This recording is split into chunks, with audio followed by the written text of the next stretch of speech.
The Mist, released in 2007.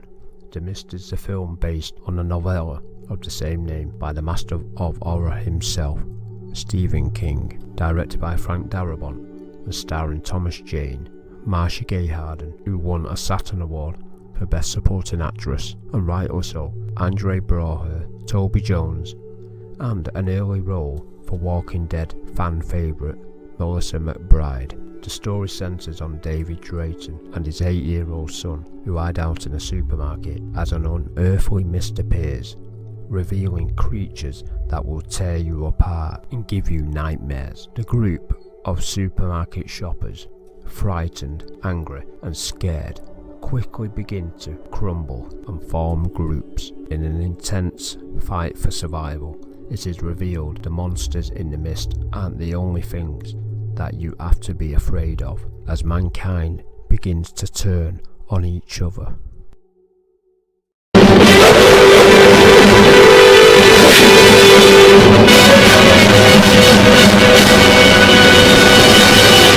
Groovy. I had Bigfoot's baby. Number 1. The movie took 13 years to make. Lots of movies can take years to appear on screen due to timing, money, legal issues and so on, and The Mist was no different. Director Frank Darabont read Stephen King's The Mist story a long time before, and this was to be his movie directorial debut, but ended up filming The Shawshank Redemption, based on Stephen King's Rita Hayworth and The Shawshank Redemption short story. After directing another King adaptation, The Green Mile, Walking the mile, walking the green mile. he began writing the screenplay for The Mist in 2004. Eventually, in 2007, shooting began on the long gestating project. It may have took a long time to get there, but it was shot in a very quick 37 days. Look out for those Stephen King references. Frank Darabont is a huge Stephen King fan and a long-time friend, and he sprinkled this movie with loads of Stephen King references. Is there some that I don't know about? Let me know if you spotted any more. We see the character, David Drayton, painting a picture, who is clearly the character, Roland Deschain, the gunslinger from the Dark Tower fantasy series, written by Stephen King. There are also other paintings referencing other King novels, such as Hit, Hearts of Atlantis and Christine. All of these paintings were actually done for the movie by the amazing artist Drew Struzan, whose work everybody has seen at some point, for he has painted iconic posters for movies such as the Indiana Jones films, Back to the Future, Harry Potter and many, many more. The Handheld project, which is a shady, secretive government organised military operation that is possibly responsible for why and how the creatures of the mist appear, is also involved in other King stories such as Lawnmower Man, Arts in Atlantis and Firestarter.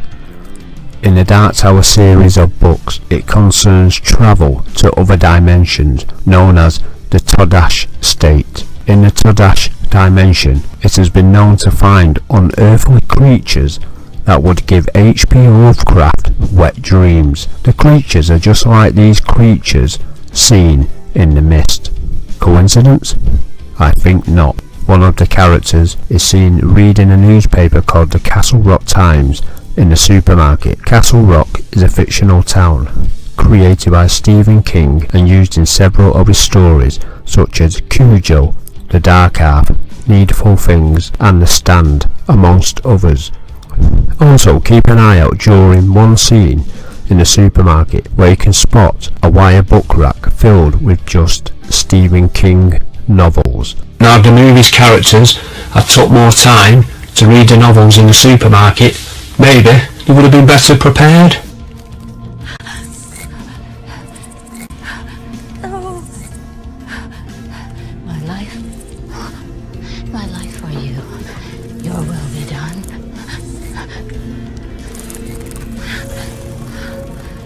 My life for you is a line spoken by Miss Carmody in the movie. There are also words spoken by evil characters to Randall Flagg in the, yep you guessed it, Dark Tower series of books. Could Miss Carmody be the disciple of a devil-like being? The part of the film where the characters venture to the pharmacy and fight giant spiders. Spiders! Kill those sons of bitches!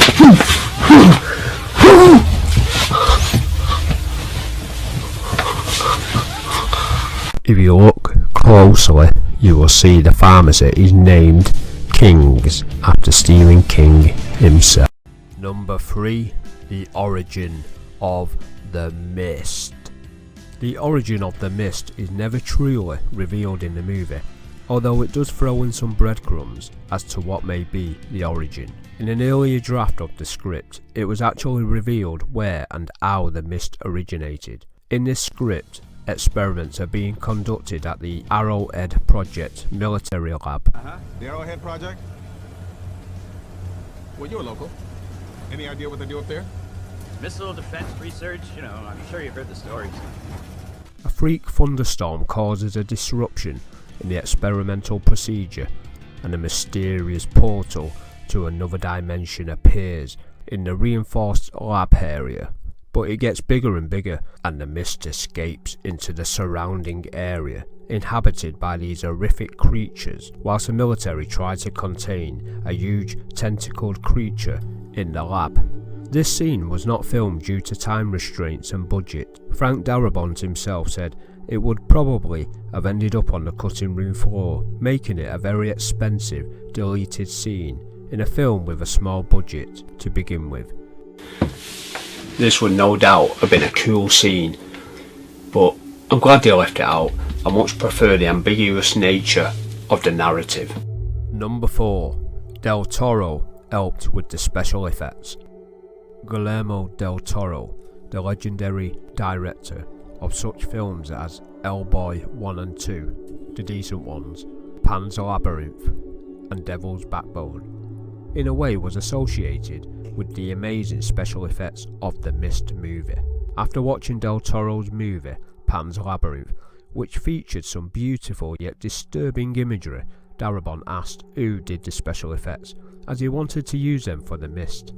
Kathy FX were brought on board, along with artists Jordu Shell, Bernie Wrightson, and the legendary Greg Nicotero, who had actually sketched creature designs in the 80s when talk of making the movie first arose. Puppets were used to stand in for the creatures, with dots placed on them so CGI could be added later on. The cast would respond to these puppets and act scared. Hey, it's lucky it weren't these puppets, or we might have had a different film altogether. Models and prosthetics and the actual sets were built first. The digital crew took photos, and this allowed them to create more immersive creatures. If it weren't for this, some scenes would have been drastically different, including the scene where the flying insects flew into the store, whilst eating bugs, which would have just been the insects flying in without the bugs. But the collaboration between the digital and physical department worked wonders on an incredibly small budget. Number 5. The actors and the director have been in Stephen King's world before and since. A lot of these movies have been pretty darn good. Stephen King is one of, if not the most popular horror authors in the galaxy, and his books have been optioned left, right and centre. It's no surprise that some actors may appear in more than one Stephen King adaptation. But Eleanor Shoebox, some of these actors are bloody obsessed with appearing in Stephen King adaptations, such as Thomas Jane first appeared in Dreamcatcher, then After the Mist in another Stephen King story, 1922. Andre Braugher has also appeared in the Salem's Lot miniseries from 2004. William Sadler can't get enough of Stephen King. As well as starring in The Mist, he also starred in The Shawshank Redemption and The Green Mile. He also voiced the character of Davy Drayton in an audiobook of The Mist, long before the film was ever made. Jeffrey DeMunn appeared in The Green Mile The Storm of the Century miniseries, and The Shawshank Redemption. Francis Sternhagen, as well as starring in The Mist, also starred in Stephen King's The Golden Years and Misery. Wait, there's more. Robert C. Trevelyan was in Children of the Corn Part 2. And last but not least, Frank Darabont, the director, had previously directed The Shawshank Redemption and the excellent Green Mile, as well as one of the stories in the Night Shift collection. So, if you want any of these actors to appear in your movie, you better have Stephen King's name on it. Number 6. The Mist computer game. Way back in 1985, an interactive game based on Stephen King's The Mist was released. Whoa! Put those ZX Spectrums and Commodore 64s away. Get back on your horse. The game was a text-based adventure released by Mindscape and Angelsoft for the Macintosh and Apple XI. You star as New England resident David Drayton trying to navigate through the creature-filled mist to get back to your son. Strangely, it may have been a Cujo book written by Stephen King that made the game happen. Mercer Mayer was a successful children's author who started up the games company Angelsoft. Upon reading how one of the characters in the Cujo book references Mercer Mayer, this gave Mercer Mayer a nice sheen to his Cujonias, so he called Stephen King and asked could he adapt one of his stories for a text-based computer game. King allowed him to use The Mist. The rest is gaming history.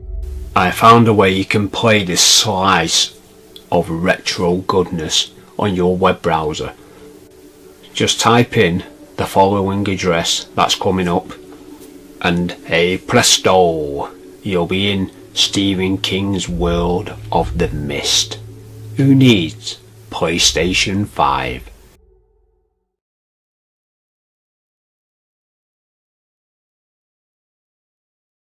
Number 7.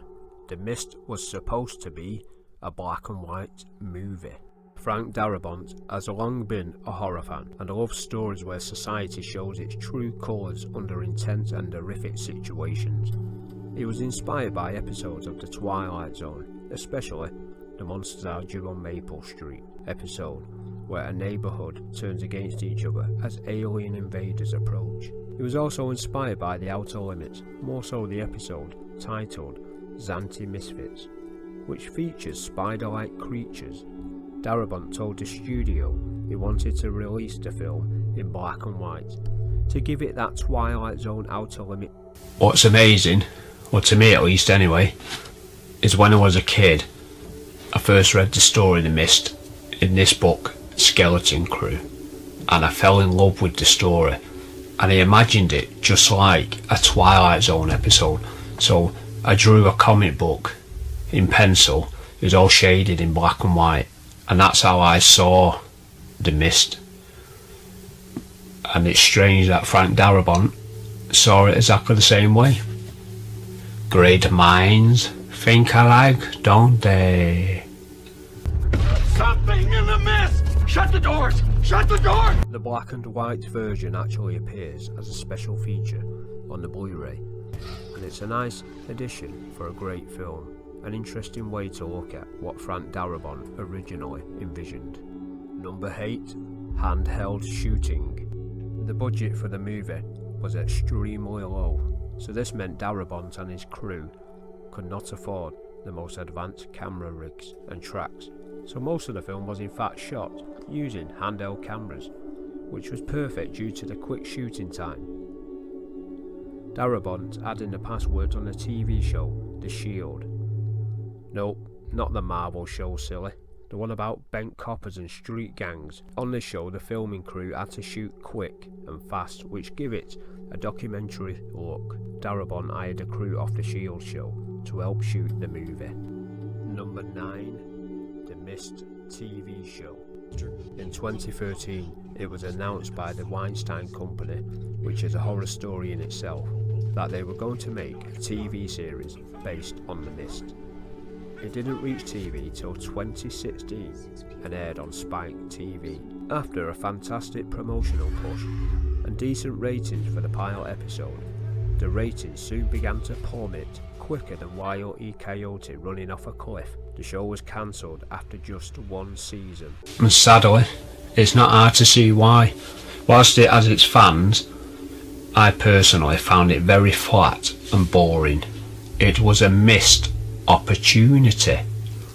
Missed. Number 10. The controversial ending. Now if you're watching this and you've never seen the film, then coming up is a huge spoiler, and I mean huge, so switch off now and watch the amazing movie, then come back if you've not seen it, for the ending is a classic. Stephen King insisted Frank Darabont direct the movie, and with King's blessing, Darabont changed the ending and made it a more definitive ending. In the book, as the characters drive through the mist just as in the movie, it just suddenly ends, and it's ambiguous as to what happens to the characters. It's left to your own devices. But in the movie, just moments after David kills his own son, in a very hard to watch scene, it's revealed if he just waited 5 minutes, they all would have been saved. And it just kicks you right in the stomach. It hurts to watch, it's dark, depressing and bleak. It's so damn good because of it. Another producer actually offered Darabont twice the budget if he changed the ending, as it was considered too dark for a mainstream audience, and after consideration Darabont refused, as this was the ending he desperately wanted to see. It does polarise opinion, some people just cannot handle it, but I think it fits superbly and actually portrays Stephen King's writing as well as any film could. Well, there you have it. 10 groovy, amazing facts about The Mist. It's unsettling, it's unnerving, some great acting, it's emotionally gripping. I love this film and it represents Stephen King's work so well. I hope you enjoyed this video. I will see you on the other side. Creatures in the mist, they are scary. Creatures in the mist, you must be wary. Can they drive cars? No. Can they switch on the TV? No. Can they make cheese on toast? No. But they can eat you, so you must go. Creatures in the mist, they are scary. Creatures in the mist, you must be wary.